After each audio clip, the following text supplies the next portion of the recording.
students, today we are going to start a new chapter, separation of substances, and this is first day of this chapter.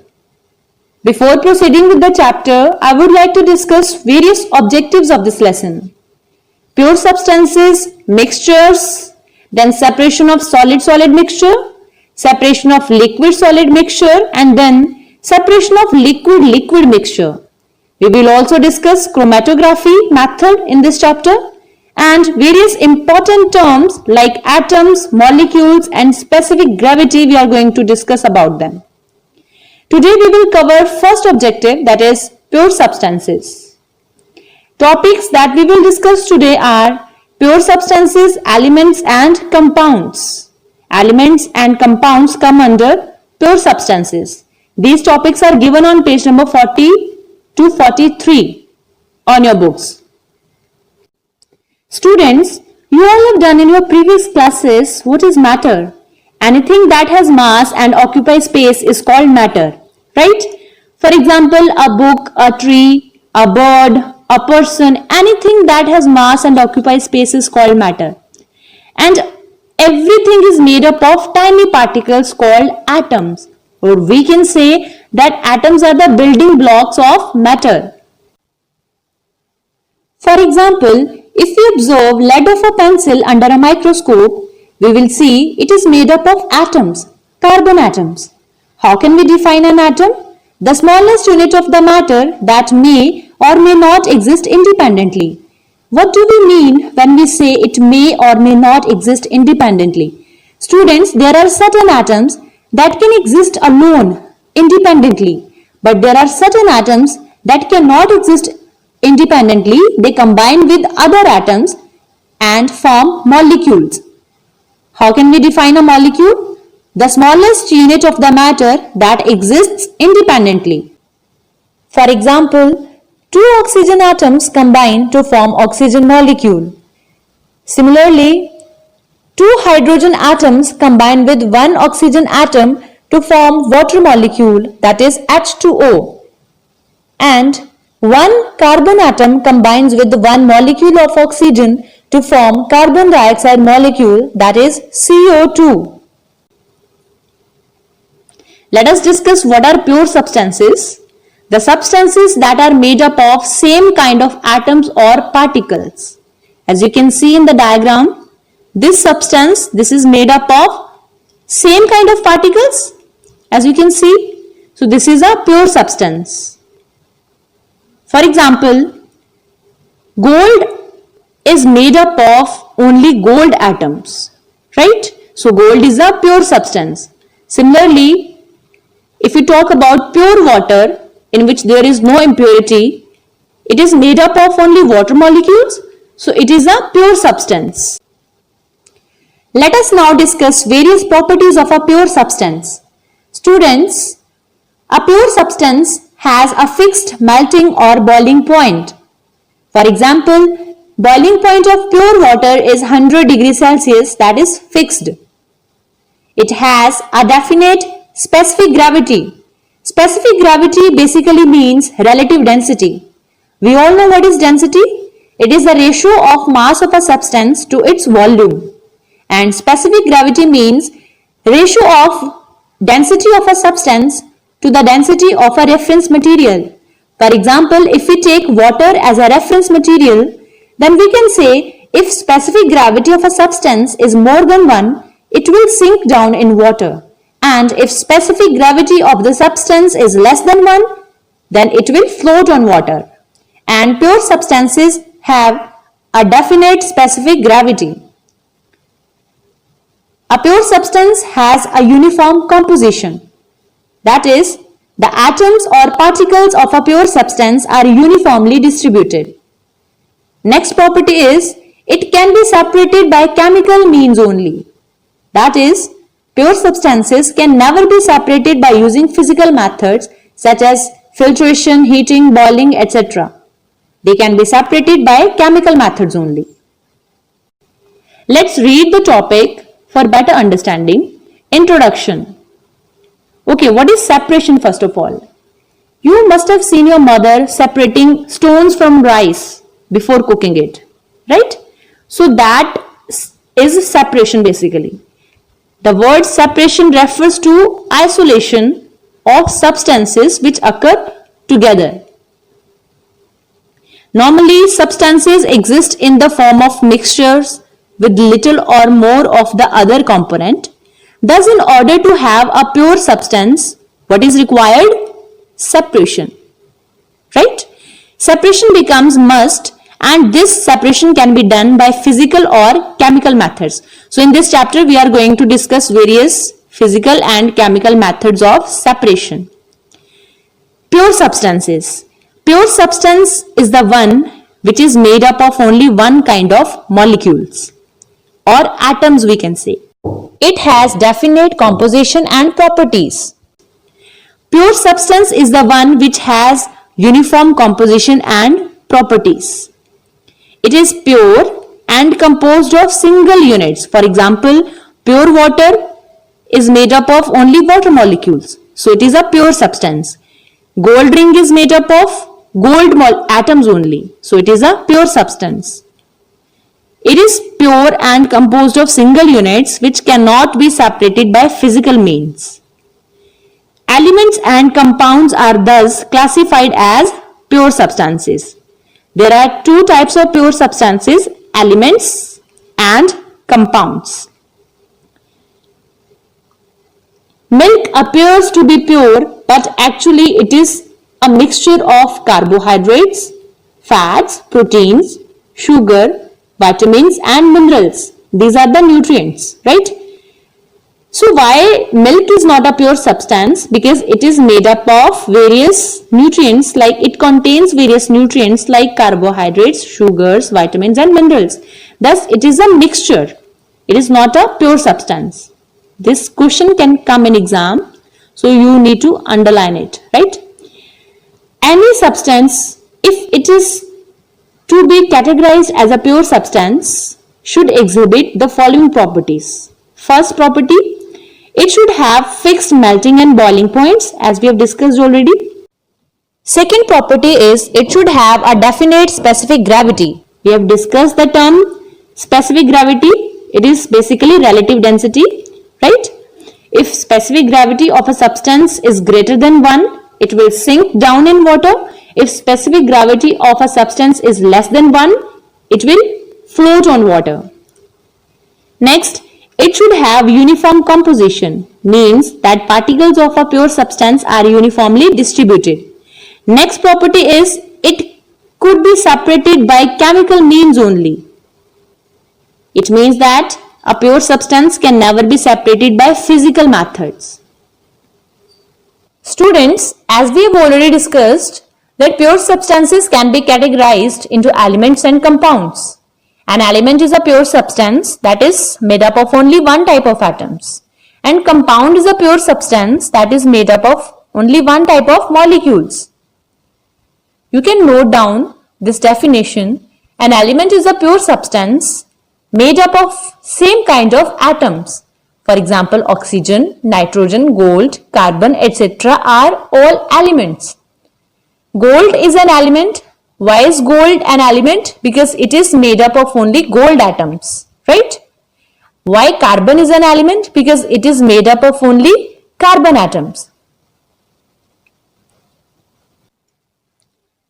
Elements are further categorized into monoatomic, diatomic and polyatomic depending on the number of atoms they are composed of. The elements that are composed of one atom are called monoatomic. The word mono means one, and the word di means two, and the word poly means many. So elements that are composed of two atoms are called diatomic, and elements that are composed of more than two atoms are called polyatomic. Polyatomic elements can be triatomic, tetraatomic or octaatomic. The word tri means 3, tetra means 4 and the word octa means 8. Fine. Elements that are composed of 3 atoms are called triatomic and the elements composed of 4 atoms are called tetraatomic and the elements that are composed of 8 atoms are called octaatomic elements. Examples are helium is a monoatomic element, oxygen is a diatomic. Another example is nitrogen. Nitrogen is also a diatomic element. Ozone, O3, is a triatomic element. Phosphorus, P4, is tetratomic element, and sulfur 8, S8, is octaatomic element. Let us discuss various properties of elements now. An element is made up of only one kind of atoms, as we have discussed already. It cannot be broken down into simpler substances by any physical or chemical method. For example, copper is made up of only copper atoms, and we can never separate copper into further simpler substances by any chemical or physical method. If we break a copper can, it will break into copper pieces only. We will obtain only copper atoms, right? Elements may occur naturally or may be prepared artificially. There are 118 elements in the periodic table. Some of them are natural and some are prepared artificially. Elements can be categorized into metals, non-metals, metalloids, and noble gases. These are the 4 classes of elements. There is a separate chapter on this: metals, non-metals, metalloids, and noble gases. We will discuss about them in detail in that chapter. What is a compound? In simple terms, we can say a compound is a pure substance that is made of one kind of molecules. Because molecule is a group of atoms, so we can define compound as a compound is a pure substance that is made up of 2 or more kind of atoms combined chemically in a fixed ratio by mass.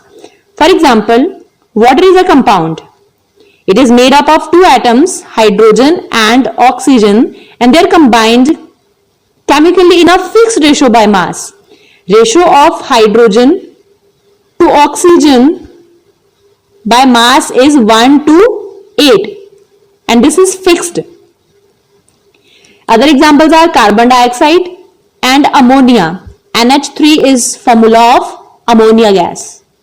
Let us discuss various properties of compounds. A compound is homogeneous in nature. The word homogeneous means uniform composition. A compound has uniform composition throughout. For example, water is a compound. At molecular level, if we observe water under microscope, all the molecules of water are uniformly distributed. So a compound is homogeneous in nature. It has fixed composition by mass, as we have discussed already that in water, H2O, ratio of hydrogen to oxygen is 1 to 8, which is fixed.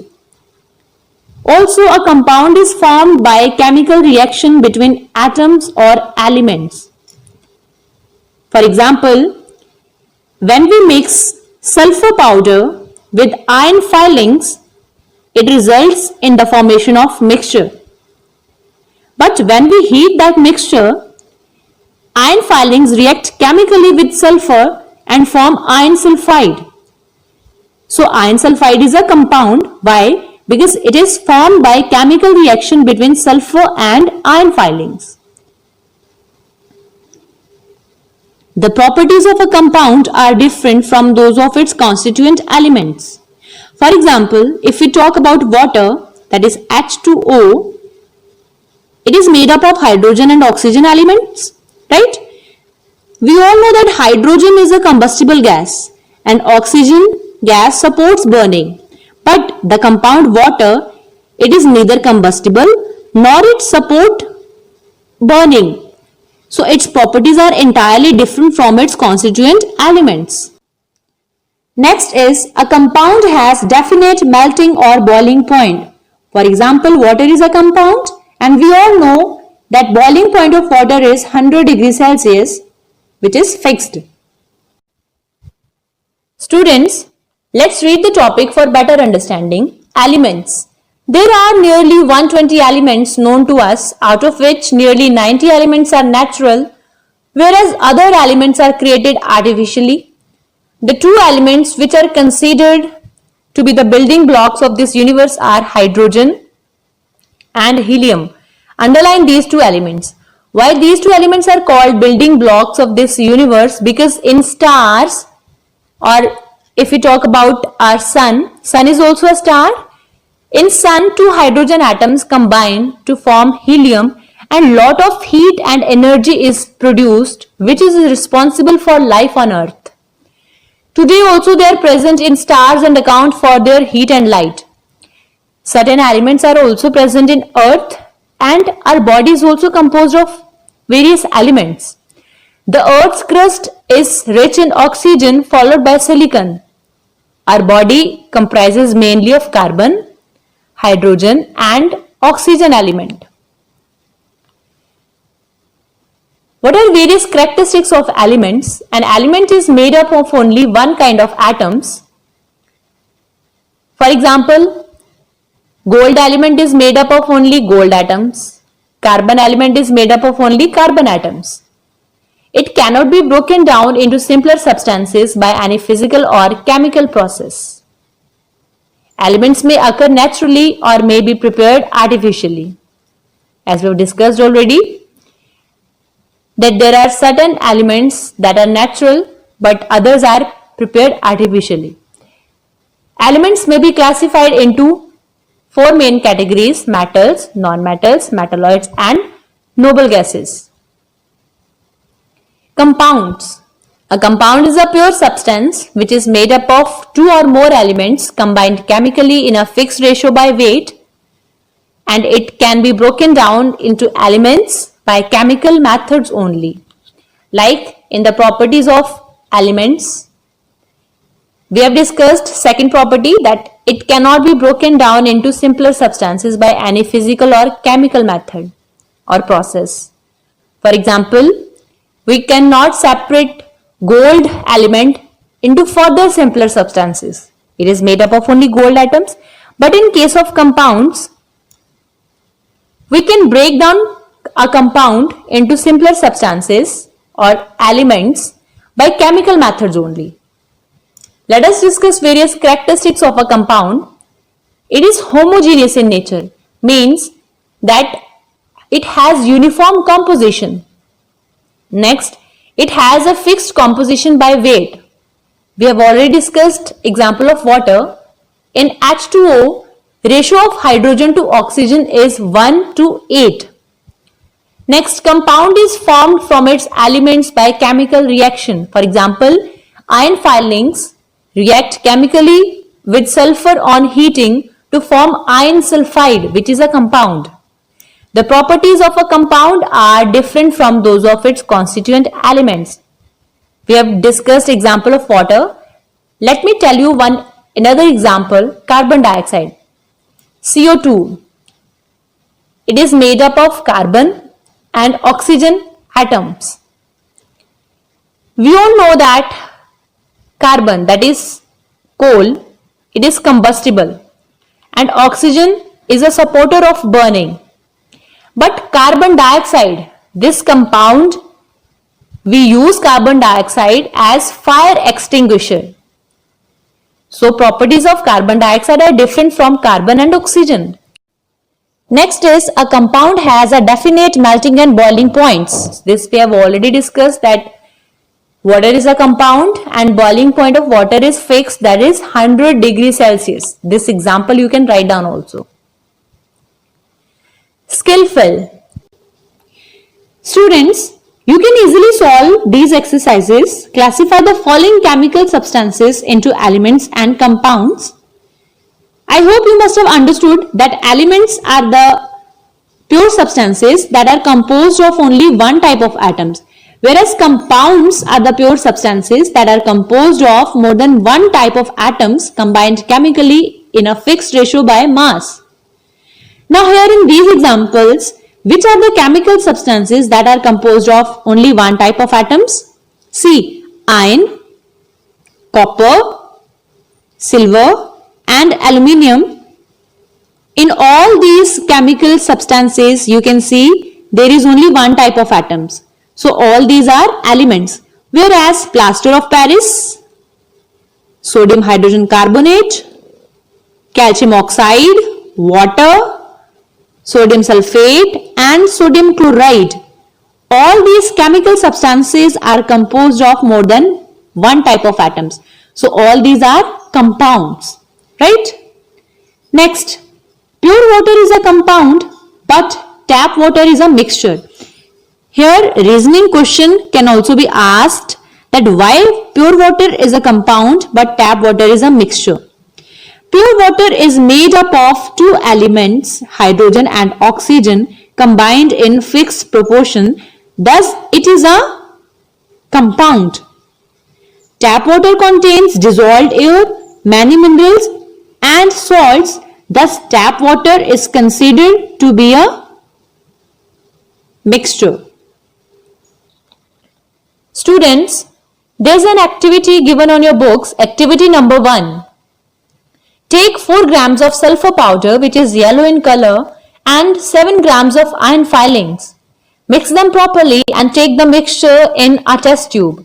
Heat the mixture. As the heating is continued, you will see that color of the mixture changes. Why this happens? Because sulfur reacts chemically with iron filings and results in the formation of a compound, that is iron sulfide. Why this iron sulfide is a compound? Because it is formed as a result of chemical reaction between sulfur and iron. Students, you must be able to answer all these questions. Define pure substances. Write down few properties of pure substances. Why is milk not a pure substance? What do you mean by an element? Give examples. Define compound. Write down the various properties of compounds. Discuss the various properties of elements. And last question, iron sulfide is a compound. Why? Note down all these questions and revise properly. Thank you.